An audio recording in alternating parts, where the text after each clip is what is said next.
రోజు రవాణా శాఖకు సంబంధించి తెలంగాణ రాష్ట్ర ప్రభుత్వం ఏర్పడి ప్రజాపాలనను 4 కోట్ల తెలంగాణ ప్రజలకు అందుబాటులోకి తీసుకువచ్చి మొదటి సంవత్సరం పూర్తి చేసుకుంటున్న సందర్భంగా మిత్రుడు తెలంగాణ ఉద్యమకారుడు పార్లమెంట్లో తెలంగాణ బిల్లును ప్రవేశపెట్టినప్పుడు తన శాయశక్తుల బిల్లు ఆమోదం పొందడానికి గట్టిగా కొట్లాడి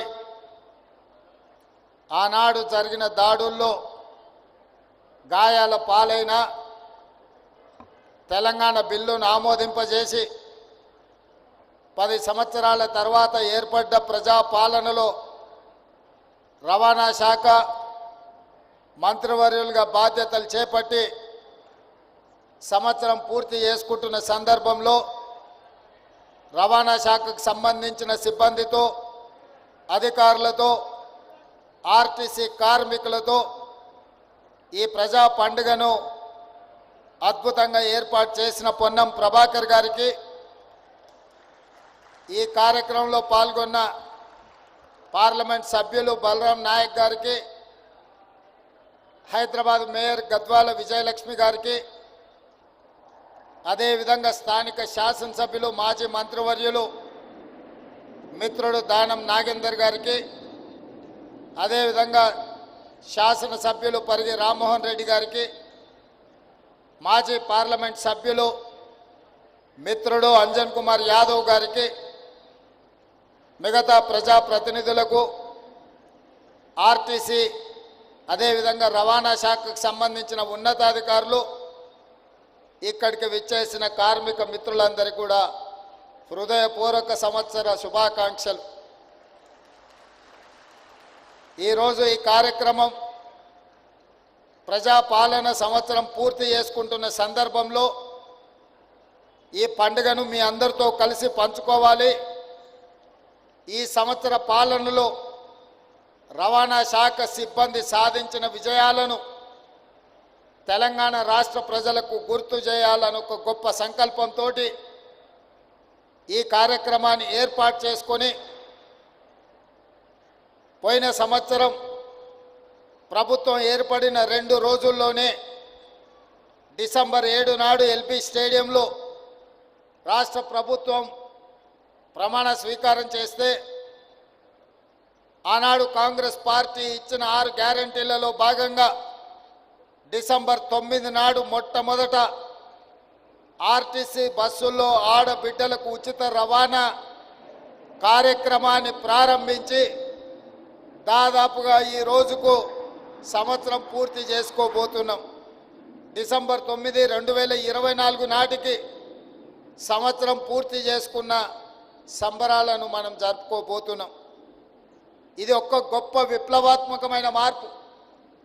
ఆర్టీసీ సంస్థను పునరుజ్జీవింపజేయడంలో ఈ మహాలక్ష్మి పథకం ఎంతో గొప్పగా ఆర్టీసీ కార్మికుల జీవితాలలో ఒక వెలుగును నింపే కార్యక్రమంగా ఈ మహాలక్ష్మి అద్భుతమైన విజయాన్ని సాధించిందని చెప్పి నేను ఈ సందర్భంగా చెప్పదలుచుకున్నా.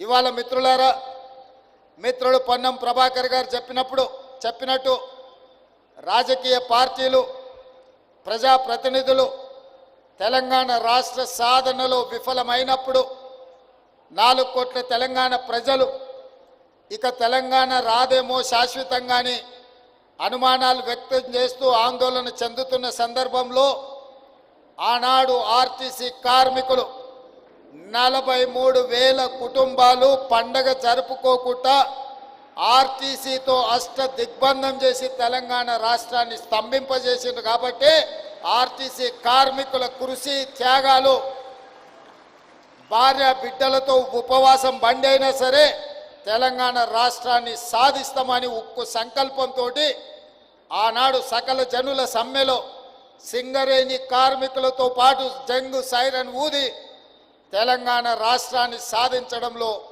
ఆర్టీసీ కార్మికులు విజయం సాధించిందని చెప్పడానికి ఎవరికి భేషజాలు ఉండాల్సిన పని లేదు. ఇవాళ సింగరేణి కార్మికులు వెలుగులు విరజిమ్మే నల్ల బంగారం ఉత్పత్తిని ఏ విధంగా నిలుపుదల చేసి తెలంగాణ ఉద్యమంలో పాల్గొన్నారో, విద్యుత్ కార్మికులు వేలాదిగా తెలంగాణ ఉద్యమంలో పాల్గొన్నారో, ఆర్టీసీ కార్మికులు అందరికంటే ముఖ్యంగా రాష్ట్రం మొత్తం 43,000 మంది కుటుంబాలు ఉపవాసం పండుకొని తెలంగాణ ఉద్యమ బాట పట్టిండ్రు. కాబట్టి ఈరోజు తెలంగాణ రాష్ట్రం ఏర్పడ్డది.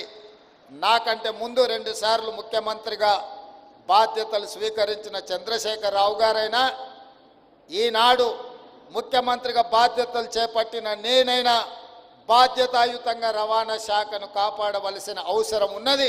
వాళ్ళ హక్కులను, వాళ్ళ ఆకాంక్షలను నిలబెట్టాల్సిన బాధ్యత మా మీద ఉన్నది.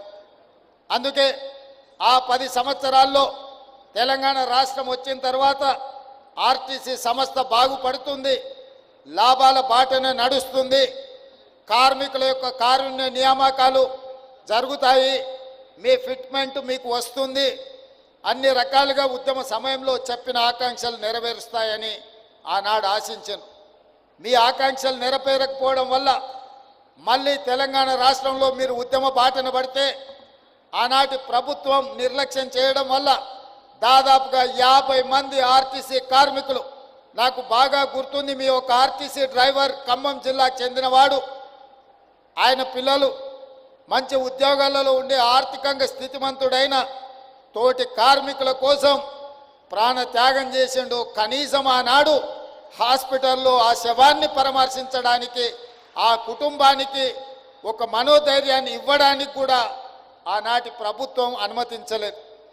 ఆ రోజు ఆ కుటుంబాన్ని కలిసి ఓదార్చి తప్పకుండా మంచి రోజులు వస్తాయి, ఎల్లకాలం తెలంగాణ ఇట్లనే ఉండదు, ఉమ్మడి రాష్ట్రానికంటే తెలంగాణ రాష్ట్రంలో కార్మికుల మీద దౌర్జన్యం జరుగుతుంది, ఇది ఎల్లకాలం సాగదు, మీకు మంచి రోజులు వస్తాయి, ఆ మంచి రోజుల కోసం మనం అందరం కలిసి కొట్లాడదామని చెప్పి ఆ రోజు మాట్లాడడం జరిగింది. ఆ సంకల్పంతో ఏవైతే 6 గ్యారెంటీలు మేము ప్రజలకు ఇచ్చినామో, మా 6 గ్యారెంటీల బ్రాండ్ అంబాసిడర్లు మా పార్టీ కార్యకర్తలతో పోటీ పడి ఆర్టీసీ కండక్టర్లు, డ్రైవర్లు, బస్సు ఎక్కినోళ్లకు, బస్సు దిగినోళ్లకు 6 గ్యారెంటీల గురించి వివరించి ప్రజాపాలన కావాలని కోరుకున్నారు. కాబట్టే ఆనాడు 6 గ్యారెంటీల బ్రాండ్ అంబాసిడర్లుగా ఆర్టీసీ కార్మికులు తమ బాధ్యతను నెరవేర్చిండ్రు. కాబట్టి ఈనాడు ఈ ప్రభుత్వం విజయం సాధించింది. విజయం సాధించిన ప్రభుత్వంలో కార్మికులను ఆదుకోవాలని, దీర్ఘకాలికంగా వాయిదాలు పడుతున్న మీ సమస్యల్ని పరిష్కరించాలని మా ప్రభుత్వం అన్ని విధాల ప్రయత్నం చేస్తుంది. 100% మీ పరిస్థితులు బాగుపడ్డాయనో, మీ సమస్యలు పరిష్కారం అయినాయనో నేను చెప్పను, కానీ కీలకమైన అంశాల పట్ల ఈ ప్రభుత్వం నిర్దిష్టంగా సమస్యల్ని పరిష్కరించడానికి ప్రయత్నం చేస్తుంది.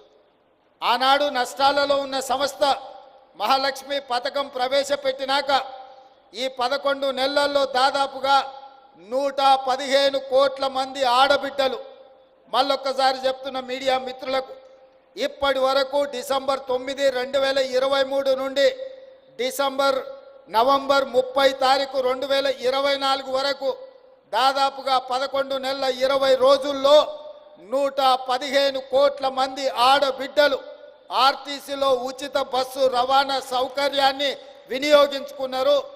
దానికి సంబంధించి దాదాపుగా 4,000 కోట్ల రూపాయలు ఈరోజు రోడ్డు రవాణా సంస్థకు రాష్ట్ర ప్రభుత్వం బదిలీ చేయడంతో నష్టాలలో ఉన్న ఆర్టీసీ సంస్థ ఈరోజు లాభాలలో నడుస్తుంది. ఒకనాడు 50-60% కూడా బస్సుల్లో ప్రయాణికులు ఎక్కేవాళ్ళు కాదు. ఈరోజు 100 నుంచి 110% బస్సుల్లో రవాణా ఉపయోగించుకుంటుండ్రంటే ఎంతో ఓపికతో మా డ్రైవర్లు, మా కండక్టర్లు ప్రజలతో మమేకమై ప్రజలకు ఇబ్బంది జరగకుండా పని భారాన్ని మోసుకుంటూ ఈరోజు మహాలక్ష్మి పథకాన్ని విజయవంతం చేసిండ్రు. ఇవాళ మహాలక్ష్మి పథకం మా ఆడబిడ్డలకు ఒకప్పుడు అమ్మగారింటికి వెళ్ళాలంటే ఇంటి ఆయన బస్సు కిరాయి ఇవ్వాలి, ఆలయం సందర్శించుకోవాలంటే ఇంటి ఆయన అనుమతి ఇవ్వాలి. ఇవాళ ఇంటైనా రూపాయి ఇవ్వకపోయినా ఆయన అక్కడ పని మీద పోతే మా ఆడబిడ్డలు ఆర్టీసీ బస్ ఎక్కి అమ్మగారింటికి పోయి అమ్మని చూసి ఆ పక్కనే ఆలయంలో పోయి దర్శనం చేసుకొని మళ్ళీ ఇంటి ఆయన వచ్చే లోపల ఇంటికి వచ్చేటట్టు ఈరోజు ఈ మహాలక్ష్మి పథకం ఉపయోగపడుతుంది. మా అక్కలు నవ్వుతున్నారు, నిజమే చెప్తున్నాడు మా తమ్ముడని. నేను చూస్తుంటే కదా, మాట్లాడుతుంటే కదా అందరితోటి. ఒక్కొక్క మహిళకు ఈ వేదిక మీద నుంచి చెప్పదలుచుకున్నా, ఉద్యోగం చేసే ఆడబిడ్డలకు, చదువుకోవడానికి వెళ్ళే ఆడబిడ్డలకు 5,000 నుంచి 7,000 రూపాయలు రోజుకు యావరేజ్గా 35 నుంచి 40 రూపాయలు ఆడబిడ్డలకు సేవింగ్ వస్తుంది. ప్రతి నెల ఒక్క ఆడబిడ్డ ఆర్టీసీ బస్సు కిరాయిల పైసలు 5 నుంచి 7,000 రూపాయలు మిగులుతున్నాయంటే ఈరోజు ఆడబిడ్డలు సంవత్సరం తిరిగే లోపల 1,00,000 రూపాయలు ఆదా చేసుకుంటారు. ఇవాళ ఇంటి ఆయన చేతిలో ఆ 1,00,000 ఉంటే ఆయన సాయంత్రం అయితే బెల్ట్ షాపులు ఇస్తాడు. కానీ మా ఆడబిడ్డల దగ్గర ఆ 1,00,000 ఉంటే వాళ్ళ బిడ్డల్ని బడికి పంపించి మంచి చదువులు చెప్పించి ఈ రాష్ట్ర ప్రయోజకులుగా బిడ్డల్ని తీర్చిదిద్దుతున్నారు. పండగ వస్తే ఆడబిడ్డకు బట్టలు పెట్టాలన్న ఆలోచన ఈ సేవింగ్స్తో చేస్తున్నారు. ఇంటి కిరాయి కొంచెం మంచిగా ఉండాలి, పండుగ వస్తే బాగా చేసుకోవాలని ఈ 5 నుంచి 7,000 రూపాయలు ప్రతి నెల మా వాళ్ళకి ఏదైతే మిగులుతున్నాయో ఈరోజు ఆ రకంగా కుటుంబాన్ని ఆదుకోవడానికి ఉపయోగపడుతున్నాయి. ఇదే కాదు, 200 యూనిట్లు పేదవాళ్ళ ఇంటికి ఉచిత కరెంటు 200 యూనిట్లు ఇవ్వడంతో దాదాపుగా 700-800 రూపాయలు ఈరోజు పేదవాళ్లకు మిగులుతున్నాయి. అదేవిధంగా 500 రూపాయల సిలిండర్, నెలకొక్క సిలిండర్ వేసుకున్నా యావరేజ్గా 500 రూపాయలు అట్లా మిగులుతున్నాయి. అంటే 6 గ్యారంటీలలో ఆడబిడ్డలకు బస్సు ఉచిత ప్రయాణం కావచ్చు, పేదవాళ్లకు 200 యూనిట్లు ఉచిత కరెంటు కావచ్చు, 500 రూపాయల సిలిండర్ కావచ్చు, రాజీవ్ ఆరోగ్యశ్రీ ద్వారా ఇంట్లో పేదవాళ్ళకి ఏ ఇబ్బంది వచ్చినా 10 లక్షల రూపాయలు కార్పొరేట్ వైద్యాన్ని అందించడం ద్వారా యావరేజ్గా ప్రతి నెల సరాసరిగా చూసుకున్న 10,000 రూపాయలు ఈరోజు ప్రతి కుటుంబానికి ప్రత్యక్షంగా ఆర్థిక ప్రయోజనం చేకూర్చే విధంగా ఈరోజు ఈ పథకాలు అమలు జరుగుతున్నాయి. ఇదే కాదు, ఈరోజు బోనస్ ఒట్లు పండించిన వాళ్లకు గతంలో మీకు తెలుసు, ఊరేస్తే ఊరేసుకున్నట్టే అని ఆనాటి పెద్దలు చెప్పిండ్రు. ఆ మాట చెప్పిన పెద్ద మనిషి మాత్రం ఆయన ఫామ్ హౌస్లో 150 ఎకరాలలో వరి పండించుకున్నాడు. ఆయన పండించిన ఒట్లలో మరి బంగారం ఉందేమో నాకు తెలియదు, కానీ కావేరీ సీడ్స్ అనే సంస్థ 4,200 రూపాయలు క్వింటాల్కి ఇచ్చి కొన్నదయా. మరి దొరలు పండిస్తే ఆ ఒడ్లల్లో బంగారం ఉంటుందేమో నాకు తెలియదు, కానీ గజ్వేల్ ఫామ్ హౌస్లో రాష్ట్రమంతా ఊరేస్తే ఊరేసినట్టు అని రైతాంగానికి చెప్పి వారు మాత్రం 150 ఎకరాలల్లో వరి పండించుకుంటే కావేరీ సీడ్స్ 4,200 రూపాయలు క్వింటాల్కి ఇచ్చి కొనుగోలు చేసింది. ఆనాటి పరిస్థితులు అవి. మరి ఈనాడు రైతాంగం కష్టాలు గుర్తించి రైతులను ఆదుకోవాలని, వ్యవసాయం దండుగ కాదు వ్యవసాయాన్ని పండుగ చేయాలని, ఇది రైతు రాజ్యమని నిరూపించడానికి 25,35,000 మంది రైతు కుటుంబాలకు మొదటి సంవత్సరంలోనే 21,000 కోట్ల రూపాయల రైతు రుణమాఫీ చేసి 2 లక్షల రూపాయల వరకు రైతులకున్న అప్పుల నుంచి రుణ విముక్తుల్ని చేసి ఇవాళ 25 లక్షల మంది రైతులను అప్పుల ఊబీలో నుండి బయటికి తీసుకొచ్చినాం. 21,000 కోట్ల రూపాయలు రైతుల ఖాతాలో వేసినాం. ఇదే కాదు, ఊరేసుకుంటే ఊరేసుకున్నట్టు కాదు, ఊరేసుకోండి గిట్టుబాటు ధర ఇవ్వడమే కాదు, మీకు 500 రూపాయల బోనస్ ఇస్తామని చెప్పి ఇవాళ ఈ రాష్ట్రంలో రైతాంగాన్ని వరి పండించమని ప్రోత్సహించినందుకు ఈరోజు భారతదేశంలోనే రికార్డు. స్వతంత్రం వచ్చినప్పటి నుంచి ఈనాటి వరకు ఉమ్మడి రాష్ట్రంలో కానీ పంజాబ్ రాష్ట్రంలో కానీ ఏ రోజు కూడా 1,53,00,000 మెట్రిక్ టన్నుల వరి ధాన్యం ఉత్పత్తి చేయలేదు. మొట్టమొదటిసారి తెలంగాణ రాష్ట్రంలో ఈ వానాకాలంలో రైతులు 1,53,00,000 మెట్రిక్ టన్నుల వడ్లు పండించి దేశానికి ఆదర్శంగా నిలబడ్డారు.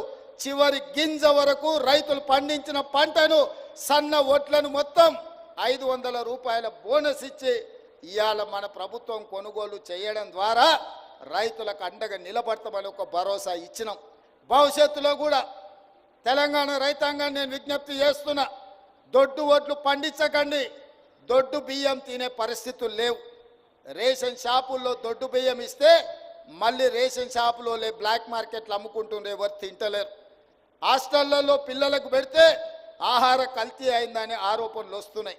అందుకే తెలంగాణలో ఉండే SC, ST, BC, minority Kasturba పాఠశాలలతో పాటు మధ్యాహ్న భోజన పథకంతో పాటు రేషన్ షాపుల్లో ప్రతి వాడికి సన్న బియ్యం ఇయ్యాలని తెలంగాణ రాష్ట్ర ప్రభుత్వం నిర్ణయించుకున్నది. తెలంగాణ గడ్డ మీద ఈ నేలలో పండిన ఒడ్లే సన్న ఒడ్లు పండించండి, తెలంగాణ సోన పండించండి. ప్రతి పేదవాడికి సన్న బియ్యం ఇవ్వడం ద్వారా రీసైక్లింగ్ బియ్యం మాఫియాను కూకటి వేళ్లతో పెకిలించి ఈరోజు పేదవాళ్లకు సన్న బియ్యం ఇద్దాం. అందుకే తెలంగాణ రైతాంగానికి నా విజ్ఞప్తి, సన్న ఓట్లే పండించండి. మీరు పండించిన ప్రతి గింజకు 500 రూపాయల బోనస్ ఇచ్చి కొనుగోలు చేసే బాధ్యత రాష్ట్ర ప్రభుత్వం తీసుకుంటుంది. ఇది తెలంగాణ విద్యార్థులతో పాటు తెలంగాణ పేదోళ్లకు మేలు జరుగుతుంది. అందుకే సన్న ఓట్లను పండించమని ఈరోజు నేను విజ్ఞప్తి చేస్తున్నా. ఇన్ని పథకాలు ఇవే కాదు, తెలంగాణ ఉద్యమమే నిరుద్యోగ సమస్య, ప్రభుత్వ ఉద్యోగ ఖాళీల భర్తీలు. ఇంతకుముందు మిత్రుడు పొన్నం ప్రభాకర్ గారు చెప్పారు, వాళ్ళు నోటిఫికేషన్లు ఇచ్చాను, మేము నియామక పత్రాలు ఇచ్చినామని. 10 ఏళ్ళు మిమ్మల్ని నియమించొద్దని ఎవరైనా అడ్డం పడ్డారా? అన్ని శాఖలు మీ చేతుల్లోనే ఉన్నాయి కదా. అన్ని వ్యవస్థలు మీరే పట్టు బిగించారు కదా. అన్ని వ్యవస్థలను మీరే కబ్జా పెట్టుకొని మీ సుట్టపైన ఆర్టీసీలో ఎన్ని రకాలుగా చెలాయించిండో నేను చెప్పాల్సిన అవసరం లేదు. మీ అందరికీ రవాణా శాఖలు ఉన్న ప్రతి ఒక్కరికి తెలుసు కదా. హోంగార్డు నుంచి కమిషనర్ వరకు ఒక్క చిన్న ఉద్యోగి మొత్తం రవాణా వ్యవస్థనే మొత్తం తన కబంధ హాస్తాల్లో పెట్టుకొని నడిపించిండు కదా. రవాణా నియామకాలు మేమేమన్నా చేయొద్దన్నమా? మీకు అసలు ఉద్దేశమే లేదు, మీకు లక్ష్యమే లేదు.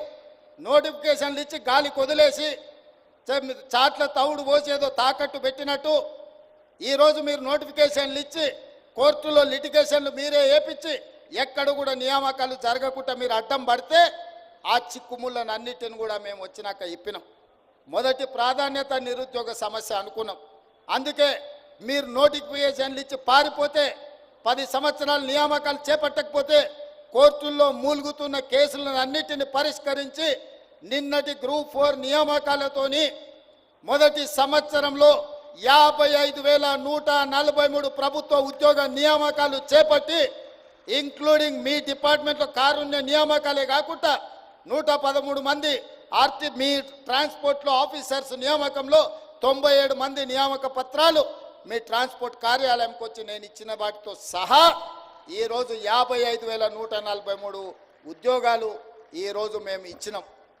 ఎల్బీ స్టేడియంలో ఇచ్చినాం, పెద్దపల్లిలో ఇచ్చినాం, ఇక్కడ అంబేద్కర్ సాక్షిగా ఇక్కడ పట్టాలు ఇచ్చినాం. ఇంతమందికి ఉద్యోగాలు ఇచ్చిన రాష్ట్రం ఏదైనా ఉందా అని నేను అడుగుతున్నా. దేశంలో ఉన్న 29 రాష్ట్రాలలో అధికారంలో ఉన్న గొప్ప గొప్ప నాయకులుగా చెప్పుకునే వాళ్ళను ప్రధానమంత్రితో సహా దిగిపోయిన ముఖ్యమంత్రి కూడా నేను సవాలు విసురుతున్నా. స్వతంత్రం వచ్చినప్పటి నుంచి ఏ ఒక్క సంవత్సరమైనా ఏ రాష్ట్రమైనా 55,000 ఉద్యోగాలు ఇచ్చిన చరిత్ర ఉన్నదా? తెలంగాణ గడ్డ మీద నా ప్రభుత్వం, మా ప్రభుత్వం, మీ ప్రభుత్వం, ప్రజా ప్రభుత్వం 55,000 ప్రభుత్వ ఉద్యోగ నియామక పత్రాలు అందించడం ద్వారా ఏ లక్ష్యం కోసం నిరుద్యోగ యువకులు ఉద్యమాల బాట పట్టినరో, ఏ లక్ష్యం కోసం శ్రీకాంతాచారి, కానిస్టేబుల్ కిష్టయ్య, యాదయ్య, ఈశాన్ రెడ్డి, వేణుగోపాల్ రెడ్డి ప్రాణ త్యాగాలు చేసినరో ఆ లక్ష్య సాధనలో మొదటి సంవత్సరంలో 55,000 ఉద్యోగ నియామక పత్రాలు ఇచ్చి ఆ దిశగా మా ప్రభుత్వం అడుగులు వేస్తుంది. వాళ్ళ లక్ష్యం కోసం వాళ్ళు కన్న కలలను నెరవేర్చడానికి ఈరోజు మా ప్రభుత్వం నిరంతరం కృషి చేస్తుంది అని నేను ఈ వేదిక మీద నుంచి గొప్పగా నేను చెప్పదలుచుకున్నా. ప్రతి వాళ్ళను తలలు లెక్క పెడతాం. ఎవరికైనా అనుమానం ఉంటే ఇదే నక్లెస్ రోడ్డు మీద 55,143 మందిని ఇక్కడ పిలిపిస్తాం. మోడీ గారు, చంద్రశేఖరరావు గారు ఇక్కడ నిలబడండి, ఒక్కొక్కరి తల పెట్టుకోండి. ఒక్క తల తగ్గినా ఇక్కడనే మీకు క్షమాపణ చెప్పడానికి ముఖ్యమంత్రిగా నేను సిద్ధంగా ఉన్నా. ఇది మా చిత్తశుద్ధి, ఇది మా పట్టుదల, ఇది మా పరిపాలనకు గీటురాయి. అందుకే ఈరోజు ఈ లక్ష్య సాధనలో మేము ముందుకు వెళ్ళాలి అంటే ఇంకా మీరు మమ్మల్ని బలంగా ఆశీర్వదించాలి. ఇవాళ ఢిల్లీ నగరం మీరు చూస్తున్నారు టీవీలలో, పేపర్లలో వాయు కాలుష్యం పెరిగిపోయి శబ్ద కాలుష్యం పెరిగిపోయి ఢిల్లీ నగరానికి సెలవు ఇచ్చిండ్రు. పాఠశాలలలో పిల్లలు బడికి పోయే పరిస్థితి లేదు. ఇంటికాడ ఆన్లైన్లో చదవమంటారు. ఉద్యోగస్తులు ఆఫీసులకు పోయే పరిస్థితి లేదు. పార్లమెంటు జరిగే పరిస్థితి లేదు. నిన్నగాక మొన్న నితిన్ గడ్కరీ గారు సెంట్రల్ ట్రాన్స్పోర్ట్ మినిస్టర్ స్పష్టంగా చెప్పిండు, ఢిల్లీకి వస్తే నా ఆరోగ్యం దెబ్బతింటుంది, నేను ఢిల్లీకి రానని ఒక కేంద్ర మంత్రి చెప్పిండంటే ఈరోజు ఢిల్లీ దేశ రాజధానిలో ఉన్న పరిస్థితులు కాలుష్యాన్ని ఒక్కసారి అంచనా వెయ్యండి అని చెప్పి నేను ఈ తెలంగాణ ప్రజానికానికి నేను చెప్పదలుచుకున్నా. కేంద్ర మంత్రిగా ఉన్న నితిన్ గడ్కరీ గారు స్వయంగా స్టేట్మెంట్ ఇచ్చారు, ఢిల్లీలో పొల్యూషన్ అనేది పీక్స్ పోయింది, నేను ఢిల్లీకి వచ్చినప్పుడల్లా నా ఆరోగ్యం దెబ్బతింటుంది, దీన్ని ఏం చేయాలో తెలియని పరిస్థితి వచ్చిందని ఢిల్లీ మొత్తాన్ని సెలవు ప్రకటించి ఢిల్లీని బంద్ పెట్టే పరిస్థితి వచ్చింది. అంటే తొందరలోనే ఢిల్లీ నివాస యోగ్యత పట్టణాల నుంచి తొలగించి అక్కడ ఉంటున్న వాళ్ళు ఇతర ప్రాంతాలకు తరలి వెళ్ళిపోయే పరిస్థితి ఉంది. అదేవిధంగా బెంగళూరులో ట్రాఫిక్ జాములు మీరు చూసారు, చెన్నైలో వర్షాలు వస్తే పడవల్లో తిరిగే పరిస్థితి మీరు చూసారు, ముంబైలో కొట్టుకుపోతున్న పరిస్థితులు మీరు చూస్తున్నారు. కలకత్తా గురించి నేను చెప్పాల్సిన అవసరమే లేదు. ప్రపంచంలో చెత్త నగరం కింద పోటీ పడితే కలకత్తా ఫస్ట్ వచ్చేటట్టు ఉన్నది. ఈ మహానగరాలల్లో 6 నగరాలు ఉంటే ఢిల్లీ, ముంబై, చెన్నై, కలకత్తా, బెంగళూరు, హైదరాబాద్ మన ఒక్కరమే కాస్తో కూస్తో బాగున్నాం. ఈ బాగున్న నగరం వేగంగా కాలుష్యం వైపు ప్రయాణం చేస్తుంది. ఈ కాలుష్యాన్ని నియంత్రించాలంటే ఆర్టీసీ కార్మికులు, రవాణా శాఖ సిబ్బంది నడుం బిగిస్తే తప్ప ఈ కాలుష్యాన్ని నియంత్రించలేని పరిస్థితి ఉన్నది. సామాజిక బాధ్యత, ఇది ఉద్యోగం కాదు, ఇది భావోద్వేగం. ఈ నగరం నిర్మానుష్య నగరంగా మారకుండా ఉండాలి అనంటే రవాణా శాఖ క్రియాశీలకంగా పనిచేయాలి, చట్టాలను పకడ్బందీగా అమలు చేయాలి, ఈ నగరంలో కాలుష్యాన్ని వెదజల్లుతున్న వాహనాలను నియంత్రించాలి. నియంత్రించడమే కాదు, నిరోధించాలి. నిరోధించిన వాటిని 15 సంవత్సరాలు పూర్తయితే వాటిని స్క్రాప్కు పంపించాలి. అందుకే స్క్రాప్ పాలసీ తీసుకొచ్చినాం.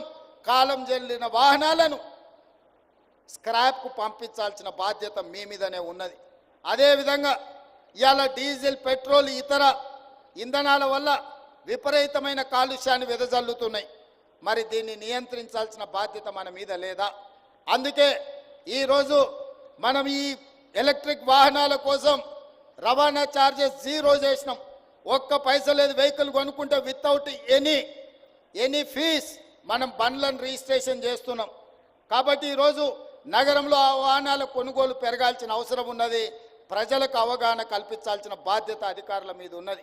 ఇదే కాదు, ఈరోజు గ్రేటర్ హైదరాబాదే కాదు, ఔటర్ రింగ్ రోడ్డు నుంచి మొత్తం ఔటర్ రింగ్ రోడ్ ఇన్సైడ్ ఉన్న నగరం హైదరాబాద్ కావచ్చు, సికింద్రాబాద్ కావచ్చు, మల్కాజ్గిరి కావచ్చు, చేవెళ్ళ పార్లమెంట్ కావచ్చు, కొంత Medak parliament outer ring road లోపల ఇది మొత్తం ఒక మహానగరం. ఈ ఔటర్ రింగ్ రోడ్ ఇన్సైడ్ ఉన్న core urban Hyderabad, core urban రీజియన్లో ఈరోజు ఆర్టీసీ బస్సులు 3000 ఉన్నాయి. ఈ 3000 బస్సులు దాదాపుగా 90% డీజిల్ మీద నడుస్తున్నాయి. ఈ 3000 బస్సులు డీజిల్తో ఇట్లనే నడుస్తే కాలుష్యాన్ని నియంత్రించలేము. అందుకే రాబోయే 2 సంవత్సరాలలో అన్ని ఆర్టీసీ బస్సులను ఔటర్ రింగ్ రోడ్ అవతలికి పంపించి 3000 ఎలక్ట్రిక్ బస్సులు కొని ఈ హైదరాబాదు నగరాన్ని కాలుష్య రహిత నగరంగా చేయడానికి రాష్ట్ర ప్రభుత్వం అన్ని విధాలుగా ప్రయత్నం చేస్తుంది. కేంద్ర ప్రభుత్వం సహకారం తీసుకుంటుంది. తొందరలోనే 2 సంవత్సరాలు పూర్తి చేసే లోపల 3000 ఎలక్ట్రిక్ బస్సులను కొని హైదరాబాదు నగరంలో ఔటర్ రింగ్ రోడ్డు లోపల డీజిల్తో నడుస్తున్న అన్ని బస్సులను ఇతర ప్రాంతాలకు తరలించి ఈ నగరాన్ని రక్షించడానికి పూర్తిగా ప్రయత్నం చేస్తాము. ఆ దిశగా నేను మీకు హామీ ఇస్తున్నా. అదేవిధంగా రెండవ భాగం కార్లు, ఊబర్ కానీ ఇతర ట్రాన్స్పోర్ట్లో నడిచేటివి. ఆ తర్వాత ఆటోలోళ్ళు పాపం గిట్టుబాటు ధర లేక డీజిల్ బదులు కిరోసిన్ పోసి నడుపుతున్నారు. పట్టుకుంటే ఒక బాధ, పట్టుకోకపోతే ఇంకో బాధ, ఫైన్ వేస్తే ఓ బాధ, ఫైన్ వేయకపోతే ఇంకొక బాధ. వేస్తేనేమో సంఘాలు వస్తే, వేయకపోతేనేమో అధికారులు మిమ్మల్ని తిడతారు. రవాణా శాఖకే ఉంది, పట్టుకోకపోతే ఎలుక కోపం, ఇడిచిపెడితే పిల్లి కోపం అన్నట్టు 2 దిక్కుల మీకే ఇబ్బంది ఉంది. అందుకే ఇవాళ నేను మా రవాణా శాఖ మంత్రి గారికి సూచన చేస్తున్నా, ఈ డీజిల్ ఆటోలు అన్నిటిని కూడా ఔటర్ రింగ్ రోడ్ అవతలికి పంపించండి. వాళ్ళందరూ ఎలక్ట్రిక్ ఆటోలు కొనుక్కుంటే వాళ్ళకి ఏ రకంగా మనం ప్రత్యేక పథకాలు ఇవ్వగలమో వాటిని మీ అధికారులతో మాట్లాడి ఒక ప్రణాళిక తీసుకురండి. ప్రతి పేదవాడు ఎలక్ట్రిక్ ఆటో కొని హైదరాబాదు నగరంలో నడుపుకుంటే వాళ్ళని ఏ విధంగా ఆదుకోవాలనో ఒక ప్రత్యేకమైన పథకం తీసుకురండి. ఈ నగరంలో తిరుగుతున్న డీజిల్ ఆధారిత ఆటోలన్నిటిని కూడా నగరం బయటికి పంపించడం ద్వారా ఈ నగరాన్ని కాలుష్య రహిత నగరంగా తీర్చిదిద్దాలి. ఇవే కాదు, చెరువులు, కుంటలు, నాలాలు ఆక్రమించుకున్నారు. ఇవాళ ఆక్రమించుకోవడంతో ఆ చెరువులలో ఉండాల్సిన నీళ్లు, తగ్గాల్సిన కాలుష్యం రోడ్ల మీదకి వస్తుంది. రోడ్ల మీద నుంచి మన ఇండ్లకు వస్తుంది. ఇండ్లకు వచ్చిన కాలుష్యం మనం పీల్చుకుంటే గుండెలకు పోతుంది. దాంతో క్యాన్సర్ వస్తుంది, విపరీతమైన రోగాలు వస్తున్నాయి. మనకు మనమే విధించుకున్న మరణ శిక్ష ఇది. ఈ మరణ శిక్ష నుంచి బయటపడాలంటే దేవుడిచ్చిన వరం మూసీ నది. మూసీ నదిని పునరుజ్జీవింపజేసుకొని మూసా పరివాహక ప్రాంతం, ఈసా పరివాహక ప్రాంతం నుంచి వచ్చే నీళ్ళు వర్షాకాలంలోనే వస్తాయి. కానీ సంవత్సరం మొత్తం మూసీ కలకలలాడాలంటే గోదావరి నదిని మూసీతో అనుసంధానం చేసి ఉస్మాన్ సాగర్, హిమాయత్ సాగర్ నుంచి మూసీ మొత్తం ఎప్పటికప్పుడు మంచి నీళ్లను ప్రవహింపజేయడం ద్వారా ఈ మూసీలో ఉన్న కాలుష్యాన్ని కడగొచ్చు. హైదరాబాదు నగరాన్ని పట్టి పీడిస్తున్న ఈ కలుషితమైన వాతావరణం నుంచి మన నగరాన్ని కాపాడుకోవచ్చు. ఇవన్నీ చెయ్యాలి, ఇవన్నీ జరగాలి అంటే మీ ఆశీర్వాదం ఉండాలి. అందుకే ఈరోజు ఈ నగరాన్ని కాలుష్యం నుంచి కాపాడాలి. మన కళ్ళ ముందల్నే స్పెయిన్ మన చూసినాం. కొన్ని వేల కార్లు, కొన్ని లక్షల కోట్ల రూపాయల నష్టం స్పెయిన్లో కొట్టుకుపోయింది. అది వేరే దేశం. కానీ ఢిల్లీ మనం కళ్ళతో చూసినాం, చెన్నై మన కళ్ళతో చూసినాం, ముంబై మన కళ్ళతో చూసినాం. మరి మన హైదరాబాద్ను కూడా ఇంకొక కల్లోలిత నగరంగా మనం మార్చుకుందామా? లేదా కొంత కఠినమైన నిబంధనలు పాటించి వాటిని అమలు చేయడం ద్వారా రవాణా శాఖకు మనం సహకరించి ఆర్టీసీ కార్మికులను మనం ప్రోత్సహించి ఈ కాలుష్యాన్ని నియంత్రించినప్పుడే మన బతుకులు బాగుపడతాయి, మన జీవన ప్రమాణాలు పెరుగుతాయి. మనం ఇంకా 100 ఏళ్ళు బతకడానికి అవసరమైన వాతావరణాన్ని నగరంలో తెచ్చుకోవాలి. ఈ నగరంలో ఇవన్నీ తెచ్చుకోవాలి అని అంటే రవాణా శాఖ పూర్తి స్థాయిలో పని చేయాలి, ప్రజలు వాళ్లకు సహకరించాలి. అందుకే మిత్రులారా, ఈ హైదరాబాదు నగరాన్ని కాలుష్య రహిత నగరంగా మార్చడానికి అవసరమైన నియమ నిబంధనలు, విధి విధానాలను మా ప్రభుత్వం తీసుకొస్తుంది. కొన్నిసార్లు నిబంధనలు కఠినతరమైన వాటిని అమలు చేస్తాం, అధికారులకు వాటిని అమలు చేసేటప్పుడు స్వేచ్ఛనిస్తాం. మీరందరి నగరం మనది, ఈ నగరంలో మనమే ఉన్నాం. మనం కాదు, మన భవిష్యత్ తరాలు ఇక్కడ నివసించాలి. ఈ నగరం అద్భుతంగా రాణించాలి, ఈ నగరం విశ్వ నగరంగా అభివృద్ధి చెందాలి అనంటే మా రవాణా శాఖ పూర్తి స్థాయిలో పని చెయ్యాలి. సంపూర్ణంగా మీరు చేస్తారనే నమ్మకం, విశ్వాసం నాకున్నది. మా మిత్రుడు పొన్నం ప్రభాకర్ గారు ఏ విధంగా అయితే తెలంగాణ ఉద్యమంలో క్రియాశీలక పాత్ర పోషించిండో ఈ కాలుష్యాన్ని తరమడంలో కూడా అదే విధంగా ఒక ఉద్యమకారుడు అవతారం ఎత్తి ఈ కాలుష్యాన్ని పారదోలి ఈ నగరాన్ని కాపాడుకోవడానికి, ఒక అద్భుతమైన నగరంగా నిర్మించుకోవడానికి మీ అందరి సహకారం ఉండాలి. మీ సమస్యల్ని ఎప్పటికప్పుడు చర్చించడం ద్వారా మీ సమస్యల్ని పరిష్కరించుకుంటూ ముందుకు వెళ్తాం. ఈ సంవత్సరం ఏ విధంగా అయితే మీరు సహకరించారో భవిష్యత్ కాలంలో కూడా మీ సహకారం సంపూర్ణంగా ఉండాలని తెలియజేస్తూ మీ అందరి దగ్గర సెలవులు తీసుకుంటున్న మిత్రులారా.